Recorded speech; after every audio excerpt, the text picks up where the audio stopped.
Assalamualaikum warahmatullahi wabarakatuh. Perkenalkan, nama saya Alfi Syahri Rangkuti, NIM 29020500017, Prodi Akuntansi semester 1, mata kuliah Pengantar Ekonomi Mikro, dosen pengampu Ibu Eka Putri SPD MPDE.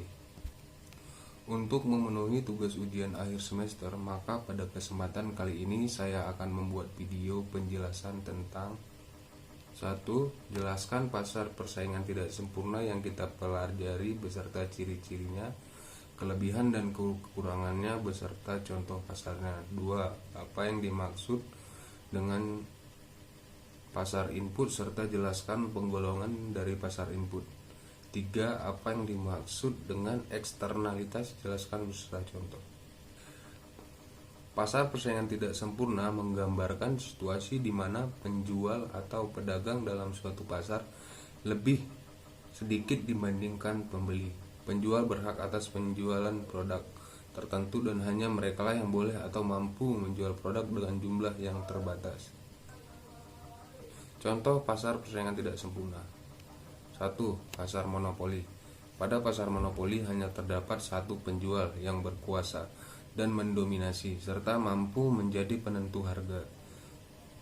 Penguasa pasar ini sengaja hanya menghasilkan dan menjual produk yang tidak memiliki pengganti sehingga bisa dibilang tak ada pihak yang menyainginya.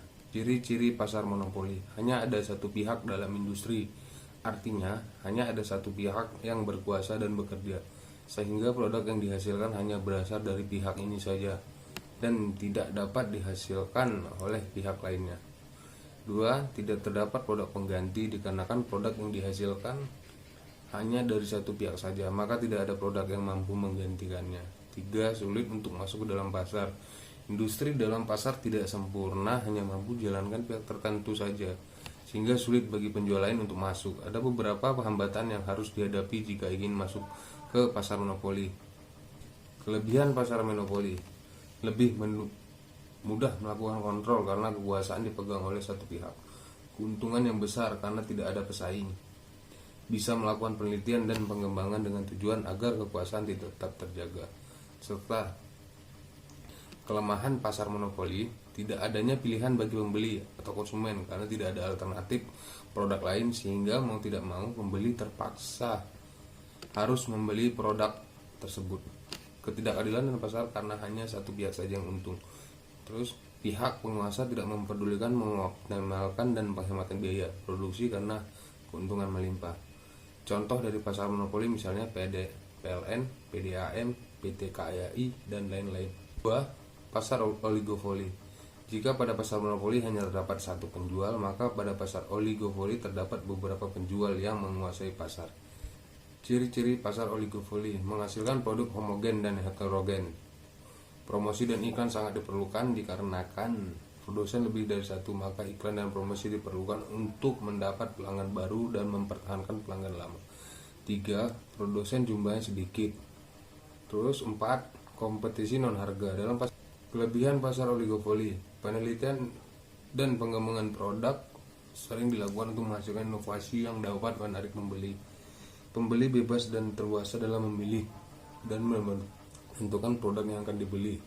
Efisiensi dalam produk sangat diperhatikan. Sedangkan kelemahan pasar oligopoli itu menimbulkan inflasi, rentan terhadap terjadi persaingan tidak sehat dengan tujuan mendapatkan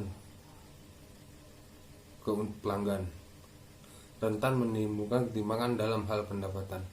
Pasar monopoli yang ketiga: pasar monopsoni terjadi ketika banyak penjual dan pembeli hanya tunggal, sehingga bisa dikatakan pasar ini dikuasai oleh satu pihak, pembeli saja.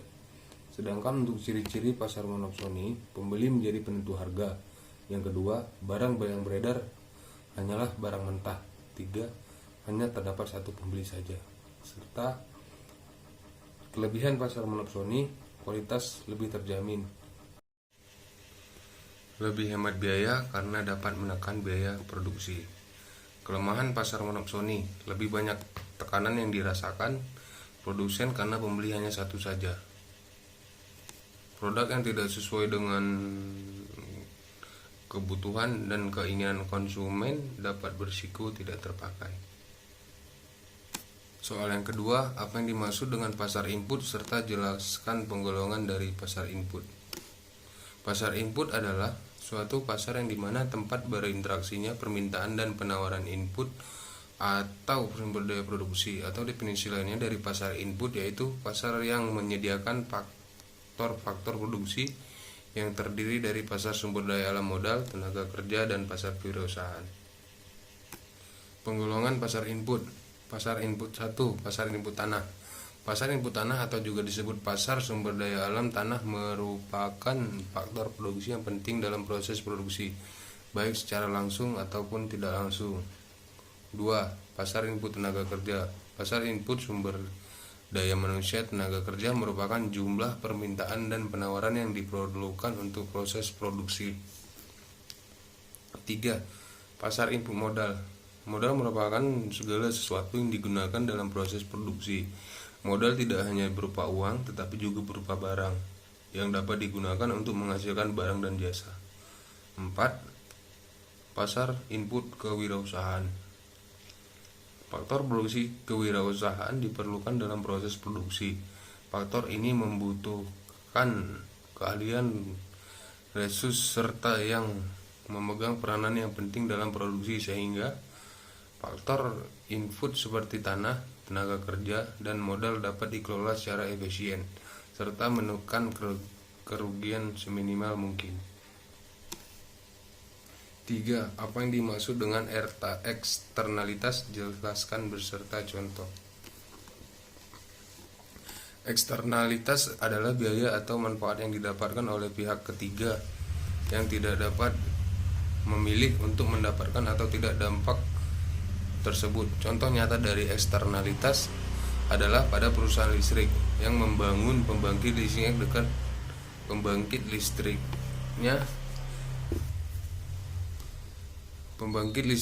dekat dengan pemukiman penduduk. Biaya yang harus ditanggung oleh perusahaan tersebut hanya meliputi biaya operasional dan pembelian bahan bakar pembangkit. Namun penduduk yang tinggal di sekitar pembangkit mengalami penyakit pernapasan karena polusi yang disebabkan oleh pembangkit tersebut. Demikian penjelasan saya. Mungkin itu saja yang dapat saya sampaikan. Mohon maaf apabila banyak kekurangan dari segi materi maupun penyampaian, karena saya masih belajar. Semoga bermanfaat. Wassalamualaikum warahmatullahi wabarakatuh.